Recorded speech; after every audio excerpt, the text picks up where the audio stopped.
A lot of people that speak a language other than English that are in residential care facilities are sometimes the only person in that residential facility that speaks a language other than English, or there might be another person. So they're a minority. Could you imagine being the only person in a residential care facility that speaks a language other than English and there's no language support for you or cultural supports in place? That leads to severe and significant social isolation that can lead to very serious health and well-being effects on the person. Silver Adventures is a content and technology company dedicated to improving the lives of older adults through immersive virtual reality experiences. And this podcast is our opportunity to hear from industry experts, thought leaders, and passionate individuals to share with you their knowledge, expertise, and experiences.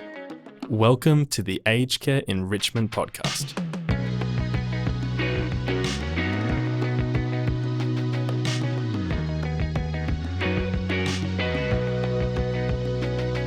Hello everyone, welcome to the show. My name is Ash Denif, I'm your host, and we've got an interesting conversation today about an often overlooked subject in aged care, cultural diversity.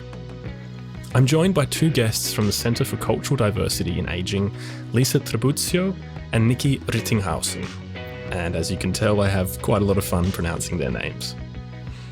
A lot of this conversation focuses on how essential interpreting, translating, and language-appropriate resources are for linguistically diverse older adults, both in home care and residential care. You'll hear Lisa share some of the challenges her grandparents faced in living and aging in Australia with English as a second language, and this really resonated with me and the experiences that my Dutch family have had here too. With a third of seniors coming from non-English speaking backgrounds, isolation, exclusion, and miscommunication due to language are consistent obstacles to overcome when delivering care. Nikki and Lisa also share several resources that providers and staff can access to help make communication better and provide more supportive care for people in their language. If you've been listening to the podcast and wondering what's next for us, we're just getting ready for our third season starting in 2022. It still feels weird to say that year. And if there's a topic or guest you'd love to hear us explore or talk to on the show, please reach out. You can contact us at acePodcast@silveradventures.com.au. That's all from me today, so I hope you enjoy this conversation with Lisa Tribuzio and Nikki Rittinghausen. Great, well Lisa and Nikki, thank you so much for joining us on the show today. Thank you for having us, Ash. Thank you very much, Ash. It's a pleasure to be on board. Yeah, it's great to have you guys with us. And for a conversation about culture and cultural diversity, we have quite a culturally diverse group here. We've got a Tribuzio, a Rittinghausen, and a Denif. These are three quite culturally interesting names, right? Absolutely. And thank you for the right pronunciation of my surname, which is often mispronounced in the Australian context. What do you normally get? I get Tribbiano, probably because people watch a lot of Friends. There's no N in there. They just don't even read it. Yeah, I get a lot of different things. Nikki, do you get strange pronunciations too? Yeah, I think it's not a very easy name to pronounce. My name's a long name and I actually have 4 first names. I actually don't mention them because it gets too complex. But I was just wondering the names of us. I think we're having, 3 European countries in there. So we have Holland, we have Italy and Germany. So yeah, we are a part of the good representation of a part of Europe. Yeah, absolutely. I understand that you've both kind of had a long and winding journey to end up in aged care and to end up the work that you're doing at the moment. Before we touch on what you're doing at this time, can you give us a bit of your background and how you arrived in aged care? Maybe Lisa, you can start. Yeah, thanks, Ash. I guess I'll do a bit of an overview of my career. So it's been 20 years as a social worker, working in the multicultural sector, working directly with people, communities, families, and looking at issues relating to racism and discrimination. So over the last 5 years, I've transitioned into diversity advisor kind of roles, looking at systemic change. And I worked in disability and aged care, and worked at the NDIA as well as the Inclusive Strategies team, looking at policies and procedures around inclusive practice for people living with disability. And then from there, now I've transitioned into aged care, and it's a really soft spot for me because I've witnessed my grandparents and their struggle in the Australian community, having English as an additional language and really trying to navigate their way through the Australian community and get their rights met. And so I feel it in my heart. And often my grandfather comes to me when I'm in meetings. I get images of him come through, and he was in a residential care facility, and I feel that the work that I do is often guided by my heritage. Fantastic, a personal connection there. What about you, Nikki?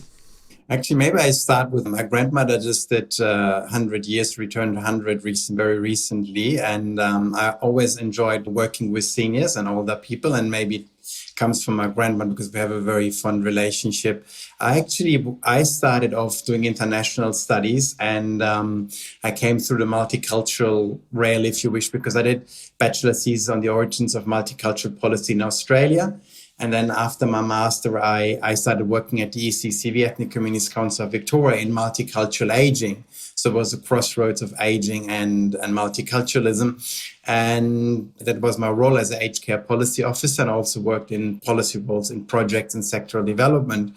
And I really enjoyed that cross-section between multiculturalism and aged care. And I've been since there, and I still really enjoy it. I think it's a really an interesting field, and with so many opportunities. And now I have been working at the center with Lisa since August. So, yeah. Yeah, fantastic. So it sounds like you've both come in from opposite sides there. Nikki, you're coming from policy and management, and Lisa coming from social work and working with individuals. To that, Lisa, you mentioned before your parents and your grandparents' experience in an assimilationist sort of society. What was that like for them? Where do I even begin? My grandparents migrated to Australia during the post-World War II migration program that Australia has adopted in relation to for labour reasons. And so my grandparents came here and they settled in the northern region of Melbourne, as a lot of Italians did at the time, and they did the best they could to raise families and to contribute to the Australian community. They worked very hard, and they didn't have English language proficiency. And so I'm really inspired by their resilience to be able to raise families and get employment and to love each other and their grandchildren. However, as a little girl, the experience that I had witnessing my grandfather in a residential care facility was something that I never want to see again for any other older person to go through. The language barrier, the lack of cultural sensitivity, the loss of identity. And so the work that we do is a lot about dignity, integrity, and ensuring that people can maintain their culture, their spirituality, and be the best versions of themselves and have positive ageing experiences. And unfortunately, I think that the aged care system has a long way to go. There's some great examples, good examples out there and good practices. However, because of the aged care, inquiry into aged care through the Royal Commission, we have seen massive issues in the aged care system in relation to cultural sensitivity. And just with all older people that enter into residential care or even home care or CHSP programs, for example, community home support programs, that there's a lot of more resources that are needed and a lot more support. Yeah, fantastic. Thank you for outlining what your family has been through there. And I guess it raises this balance between integrating into a new society but still holding on to culturally important things and maintaining identity.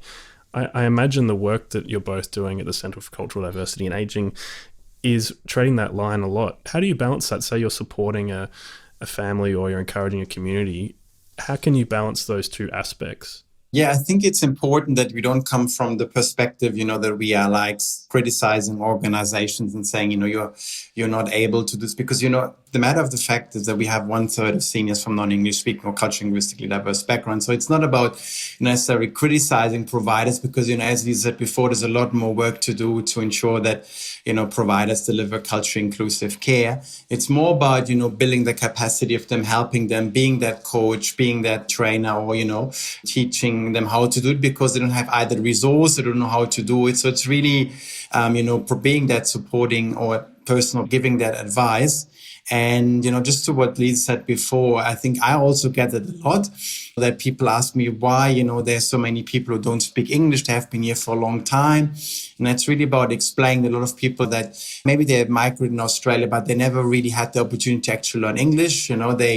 Maybe they were at home or they were in factories where everybody was speaking, either basic English or sort of a mix of, where there were lots of migrants. So it's really, and also put yourself in that shoe. If you were, let's say, in China, and you had to navigate the HK system as a senior, how would it be for you? So I think it's important to talk to people and say, it is a challenge, if you don't speak the language. And when we are overseas, we always expect everyone to speak English, obviously. But I think, in Australia, we have such a diverse fabric of people. So it's really important to understand. And then there's also the thing of language reversion when people get older or have dementia. So I think it's important to just change that mindset, making people aware that a lot of people, they don't just speak English, even how they have lived in Australia for a long time. I'm wondering here, because we're talking a lot about language, and not having English as a first language will be a barrier to accessing quality care for older adults. Are there other barriers as well that are worth noting? Thank you, Ash. If we unpack the idea of language services even further, so there are other things to talk about in relation to language barriers. So at the moment, we have an underutilisation of translating and interpreting services by the aged care sector. Often, the children are used as interpreters or family members. People are not understanding how to access interpreters. Sometimes we have a lack of interpreters in certain language groups, so some of the small and emerging languages. And sometimes people don't feel comfortable with a third party involved in a private and sensitive conversation. In addition, we have sometimes the way in which we engage multilingual workers, and we don't often support them and credit them for the language skills that they offer into the workplace. So we need to have language policies that support multilingual workers and their rights in the workplace. The aged care sector does not fund translations for government-funded aged care providers. Really? And that's become an issue. So aged care providers have to fund their own translations. Wow. In addition, interpreting services are for free for Australian government-funded aged care providers. However, they're not for free once an older person gets their home care package. Once they get a home care package, the older person has to use their own funding and their own resources to pay for an interpreter. This goes against the right to communicate, which is under the Universal Declaration of Human Rights and, of course, the Universal Declaration on Cultural Diversity, that everyone has the right to express themselves in their preferred language.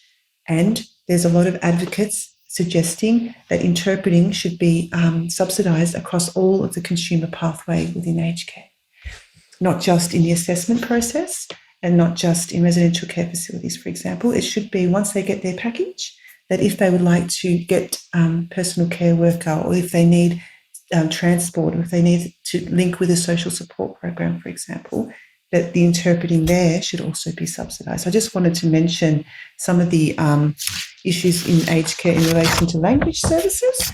Yeah, I just want to add as well that, aged care is something that's not necessarily that some cultures are not familiar with. For example, many cultures, it's really the family who cares for the older people. So having it as a system, that's not common in some cultures. And what Lisa was talking about before about new and emerging communities, also that in emerging communities or people who have more recently arrived to Australia, that they're sometimes a little bit reluctant to take up service because either they're not culturally appropriate or they're a little bit afraid of government authority because they have made not so good experience in their home countries. Just wanted to add that, the importance of family, and in some cultures that people would really prefer that care through family. But once people come to Australia and their children work, the situation changes and they need aged care services. Yeah, that's really good to highlight there, that if somebody's migrated and have been seeking asylum in Australia or leaving a hostile sort of environment, their attitude towards receiving services from the government would be quite different to someone who's grown up in Australia. I imagine that there's a sort of an education piece and it needs to go on throughout multicultural communities to educate that it's safe, it's okay, this is something we do here, we can help you. How does that process happen? I guess in relation to older people knowing how to make a complaint, a compliment, or a feedback to an aged care service, that there's a lot that needs to be done in that space around inclusive consumer feedback mechanisms. And the reason for that is because we have a very low rate of consumer feedback to the Australian government systems like My Aged Care or even the Royal Commission from culturally and linguistically diverse and faith diverse older people due to a number of barriers, like you mentioned, Ash, which is fear of privacy being breached, fear of that if they're on a temporary visa, that their visa might be, taken away from them, a history of discrimination and giving feedback to government bodies in the past, and just general intimidation and also experiencing discrimination in Australia. We need to mention that people have experienced discrimination in the Australian context and racism as well. And so all these factors are in place. And of course, we've got health literacy, disability, English language barriers. Sometimes feedback is through a survey in written form. People can't, sometimes are illiterate. So there's a number of different factors. And in terms of raising awareness of people's rights and responsibilities, there are quite a few providers out there that are multicultural organisations, and they have a lot of programs to help and empower older people to make a complaint to or feedback to the system. Mm-hmm. In saying that, the aged care budget that's just been announced and the roadmap to the future of aged care in the next 5 years suggests a more inclusive approach to consumer voice and consumer participation. So really watch the space there. This episode is sponsored by Ending Loneliness Together. I just felt a sadness inside. I've never spoken to anyone about feeling lonely. I've never spoken to my family. I think I always try to show I'm well, especially to the kids. They'd never imagine that I felt lonely. Over 5 million Australians are lonely. While we all feel lonely from time to time, longer periods of loneliness are damaging to our health and well-being. Ending Loneliness Together is a national Australian charity with the vision to halve chronic loneliness by 2030. We all have a role to play in ending loneliness. Consider making a donation, becoming a member, or sharing your story with others. Go to www.endingloneliness.com.au for more information. That would be my next question. Out of the Royal Commission's final report and the government's proposed 5 pillars plan, are we seeing that some of these challenges are being addressed? It's really hard to answer that because it's about the future and a vision for a new aged care system. So at the moment, we definitely have things like the Navigator program that has been introduced, that was mentioned in the budget, especially as it relates to special needs groups. So culturally, linguistically and faith diverse older people situate themselves in the policy framework within the special needs group category under the Aged Care Act. Mm-hmm. So we know the government has put resources into aged care navigators that speak different languages and to handhold and help people access My Aged Care and aged care services. So that's great to see. We are in consultation with lots of different set providers and the government around making a more inclusive system in relation to governance. So there'll be a few governance bodies emerging in the near future, and we're talking about how do we diversify the government structures. So that's really interesting as well. Other recommendations, we know that there's going to be an Aged Care Act or revised Aged Care Act, so we're not sure what that's going to look like, but there has been mention of diversity and inclusion being embedded throughout the Act as core business rather than an add-on thing to do. Great, so lots of things on the horizon there that could contribute. Nikki, did you have something to add? No, I think what I was going to say is, in terms of what Lisa mentioned, the aged care diversity framework and the aged care action plans, for example, for LGBTI and for culturally and linguistically diverse people, I think generally that we have that in Australia. I think that's a great achievement, because I think it's unique in that sense that, a country takes it really on and takes it serious, that cultural diversity inclusion is a big topic. So I think we are a step ahead in Australia. We have these, diversity frameworks and we have these action plans, and there used to be also a called aged care strategy in the past in aged care. But on the other hand, because, there's so many people from culturally and linguistically diverse backgrounds, about a third, there's still much more work to do. And I think it's a little bit of a underfunded sector because people often see it as not necessary, but more sort of as a niche thing. Culturally inclusive care for us is also about saying, no, it needs to be part of, day-to-day business, and really including it into your governance structure and your service delivery and your organizational strategy, all that sort of thing. So, yeah, I think it's great that we have that, but we think there's much more work that needs to be done. And I don't know many other countries who have that. So I think Australia is unique, that it recognizes the different diverse groups that live in Australia. And at least we have something that we can, work together towards. Great to highlight the work that's been done so far, and that in Australia we do have a good start to these systems, but there is more work to do. I'm wondering, you compare Australia to countries like Malaysia, where there are 3 dominant ethnicities or cultural groups, and in Australia it's much more fragmented. It would seem like in order to provide these services to all people equally, the work required is much greater. How can you embed that in the framework without the resources blowing out and this becoming a project that's too hard to tackle, Nikki? I think if from the start, and it's probably an ideal situation, the system would already cater for everyone. If there was technically equality and equity, we would be at a stage where we probably wouldn't require these strategies if people would sort of do it naturally, organically and automatically. But I think often it's that some people don't know or don't see this as a necessity. Yeah. And it's also, how about raising that awareness and talking to people, telling stories like, of, for example, Lisa's, grandparents that people then relate to and can see why this is important that we are doing work in the area.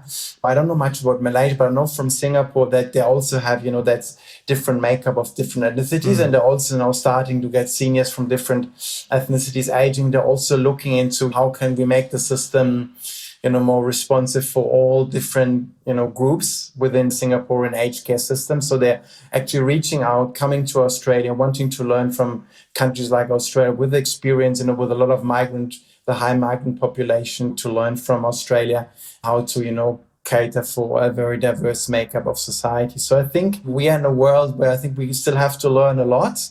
As Lisa said before, in an ideal world, we have, human rights recognized and implemented in our whole, we wouldn't need to fight so much. We would just see as a sort of inherent right for everyone to have the same treatment independent of my language, of my culture, of my heritage, So hopefully we'll progress. But I think on the other hand, it takes the time to have the conversation with people maybe don't see it as a sort of as a priority, to understand, reach out why we believe it's important. And, raising that awareness, and in a conversation, we learn from each other, No, that's great.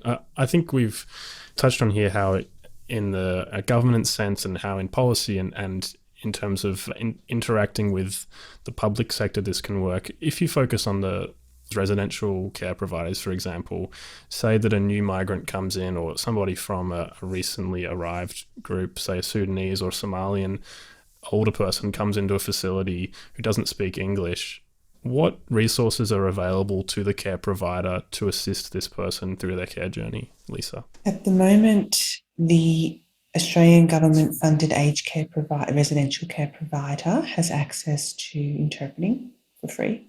They have access to the Partners in Culturally Appropriate Care Alliance, the PCAC Alliance, to which the Centre for Cultural Diversity and Ageing is the Victorian provider, and there's a provider in each state and territory.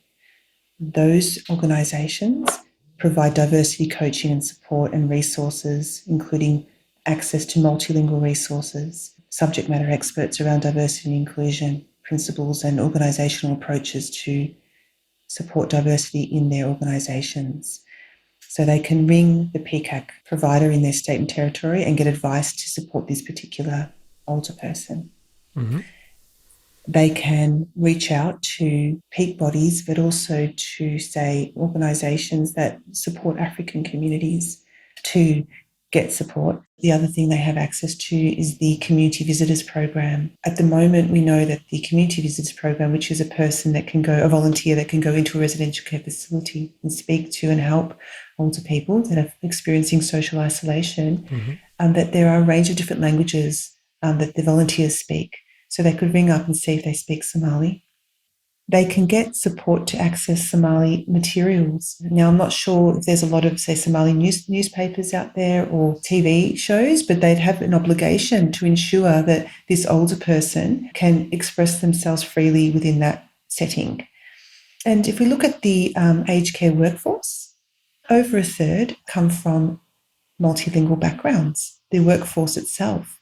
So they might want to look at a targeted recruitment program to have Somali-speaking workers as well. And we think that is essential, in fact, a priority in terms of the right to communicate.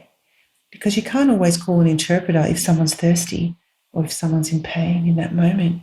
The other thing they have access to is the Centre for Cultural Diversity and Ageing's communication cards and aged care signage, which we have in 61 languages, and one of them is Somali. So they could stick up the Somali signs at the, say, the bathroom area or the kitchen area, and then they can print out the Somali communication cards, put them around their neck in a lanyard, for example, laminate them, and help the older person to communicate or even learn Somali themselves.